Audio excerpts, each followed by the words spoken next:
পাগলা আদর ভালো লাগতেছে না? হ্যাঁ, ঘুমাবা ঘুমাবা তুমি। আমরা সাধারণত ওরে সন্তানের চেয়ে বেশি আদর করি। আমার কেউ নাই দাদা, আমার ওইটি আমার সব। পাগলা রে, আমার ফোন আমার তো ফোন গাছা থেকে বাইরে আও আও আও আও আও আও আও আও আও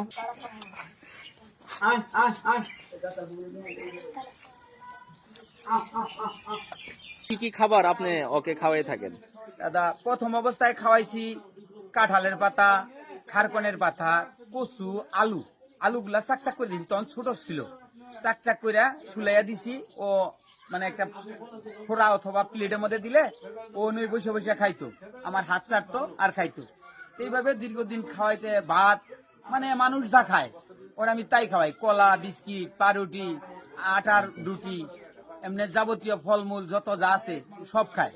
হিংস্র প্রাণী হওয়া সত্ত্বেও ওকে আপনি একদম ছেড়ে রাখছেন, তো এটা কিভাবে আপনি এই পোস্টটা মানাইলেন? আসলে প্রথম অবস্থা এটা আমি খাসাই পালতাম। 5 রোজায় আনছি। আনার পরে ছোট ঈদের দিন আমার ফ্যামিলিগত সব লোক গেছে গা, মানে ইষ্টি বাড়ি। তখন বাড়িটা খালি। ও খাসা থেকে বাইরনের জন্য ছটফট করতেছে। ওরা আমি বললাম আল্লাহ ভরসা, আমি তো বাড়িতে একা। তো উঠানের মাঝখানে নিয়ে খাসাটার মুখ সাইডে দিছি। সাইডে দেওয়ার পরে দেখি আমার পিছে পিছে ঘুরে। আমি জেনে যাই, ওইখানেই যাই।